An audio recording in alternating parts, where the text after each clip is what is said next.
the U.S. Army went through their XM-17 modular handgun trials to replace the very aging Beretta 92, there was a lot of submissions, and the Glock 19X was one of them. However, the U.S. Army went a different direction, and a lot of people speculate, why did they not go with that Glock 19X? So we're going to take a look at exactly why, because everything we've heard is speculation, but the Army will say, here is why we did not go with the 19X, and it's really kind of obvious. This XM-17 modular handgun system competition that the U.S. Army announced way back in 2011 was originally almost canceled. A lot of U.S. Army officials said that they should just stick with the Beretta, and Beretta even upgraded their Beretta 92 model to accommodate what it was the U.S. Army was looking for. But ultimately what they were looking for and why they went forward and away from that 92 was a more effective, accurate, and reliable handgun than the M9.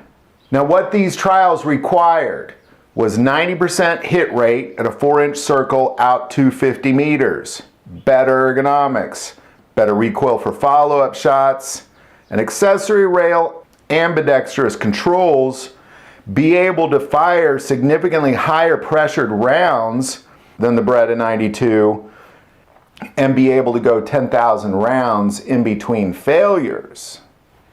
But the reason a lot of people think they did not go with the Glock 19X is because they also required a thumb safety. Now, as you know, they did go with the SIG P320, and it did come with a thumb safety for the U.S. military, but it does not come with a thumb safety for civilians. But Glock did put a thumb safety on the 19X. There is a Glock thumb safety out there that they put on a few models, specifically for military and police trials around the world. But they did put a thumb safety on the Glock. Now, I'm going to add here, and this is an important note when we talk about why, it had to do with the cost, but it's not all about the cost. But this thumb safety did add an additional $150 to the cost of this 19X. Now let's come back to that, because that wasn't the only reason. There's a lot of other reasons. What the U.S. military was looking for was to purchase 250 to 550,000 handguns. And ultimately, once all these trials were done under the requirements section, Sig Sauer, it was checked good.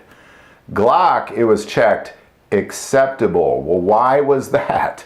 Well, the big reason they didn't go with the Glock 19X really revolves around that it's not a modular handgun system. I mean, it's a modular handgun trial, and Glock just simply didn't submit a modular handgun. Now, what they were looking for was a modular system that would allow one gun to go between full size, mid-size, compact, that kind of thing. And Glock just simply didn't offer that in the 19X. What Sig Sauer does is they have that removable trigger package. The trigger package is the gun. So really you only got to buy one gun and you could put it in different systems. What Glock came to the table with was this 19X, showing that you can go between a 17 and a 19 and back and forth. You could put a 17 slide on a 19 grip or a 19 slide on a 17 grip, and you could even incorporate the Glock 26 into some of the 19 models if you're looking for a compact. Now herein lies the problem.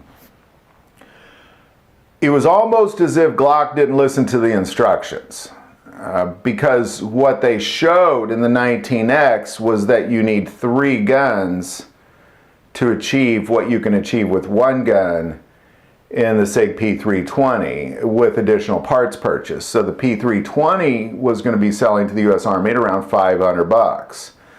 Modular components go for around $300, max out at about $300. So you can get a gun for $500 and 2 modular packages for $3 each, and you got 3 guns for $1,100. And really you got more than that, because you can trade out parts and make a long slide with a short grip or a big grip with a short slide. So they showed that you could achieve 3 guns with buying 1 gun for $1,100, whereas in Glock, because of that trigger safety, was going for about $600 for the U.S. Army, and you had to buy 3 guns. So you're looking at $1,800 per soldier.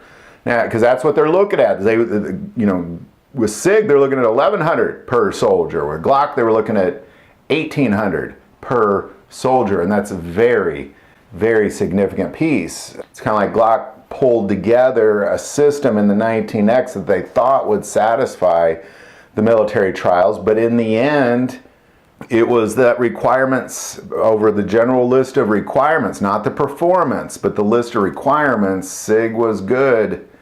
Glock was just simply acceptable. Now, I'm sure there's a lot of other things in there. I'm sure politics played a role, but if you look at the actual data, why did the U.S. Army turn down the Glock pistol? It's because it just simply wasn't a modular system, and in order to make it into a modular system, it would cost almost double what Sig Sauer was saying theirs would cost. So there you go. Love any insights you might have on this. I'm sure there's a lot more to it, like I said. But these are the big ones. If you're looking for, on paper, why is it that they did not go with the Glock? Glock just simply didn't listen to the instructions, is what it sounds like. But in the end, sometimes I think Glock just goes around and says, we're Glock, take it or leave it. And most of the world takes it. Any thoughts or insight on any of that, definitely put that below. If you like this video, click like and subscribe.